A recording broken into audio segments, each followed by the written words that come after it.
மின்மினி தமிழர்களுக்காகவே வந்தாச்சு முதல் hyperlocal social media app. உடனே டவுன்லோட் பண்ணுங்க.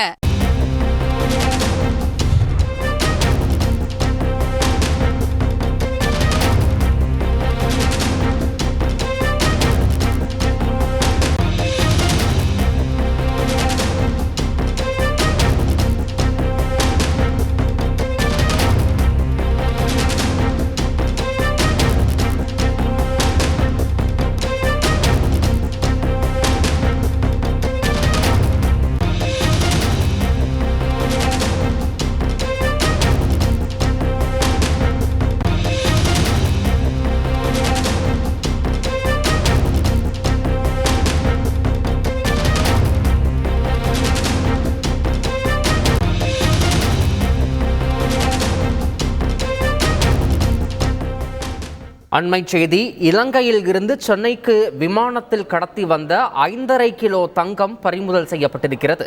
மத்திய வருவாய் புலனாய்வுத்துறை அதிகாரிகள் நடவடிக்கை மேற்கொண்டிருக்கிறார்கள். கூடுதல் விவரங்களை எமது செய்தியாளர் கசாலி வழங்கிட கேட்கலாம். கசாலி, வணக்கம். இந்த தங்கம் கடத்தி வந்த அந்த நபர்கள் யார்? அவர்கள் மீது எந்த மாதிரியான நடவடிக்கைகள் எடுக்கப்பட்டிருக்கின்றன? விவரம். சென்னைக்கு இலங்கையிலிருந்து வரக்கூடிய தனியார் விமான பயணிகள் விமானத்தில் ஒன்றில் பெருமளவு தங்கம் கடத்தப்பட்டு வருவதாக மத்திய வருவாய் புலனாய்வுத்துறை அதிகாரிகளுக்கு ரகசிய தகவல் கிடைத்தது. மேலும் இந்த தங்கம் விமானத்தில் இருந்து இறங்கி பயணிகளை சொகுசு வேன்களில் அழைத்து முனையத்திற்கு அழைத்து வரும்போது அப்போதே அந்த தங்கம் கைமாற இருப்பதாகவும் அதிகாரிகளுக்கு தகவல் கிடைத்தது.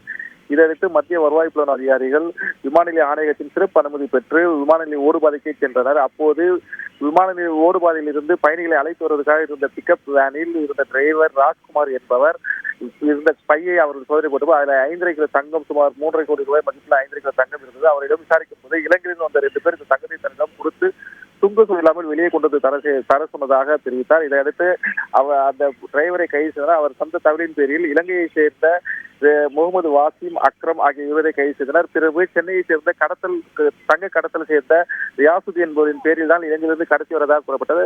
இதையடுத்து அந்த தங்க கடத்தலை சேர்ந்த ரியாசுதீனும் மத்திய வருவாய் புலனாய்வுத்துறை அதிகாரி கைது செய்தார். 4 பேரையும் கைது செய்து விசாரணை நடத்தி வருகிறார்கள்.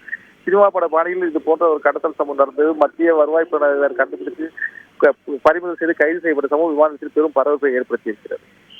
விவரங்களுக்கு நன்றி கசாலி. மின்மினி தமிழர்களுக்காகவே வந்தாச்சு முதல் ஹைப்பர்லோக்கல் சோஷியல் மீடியா ஆப். உடனே டவுன்லோட் பண்ணுங்க.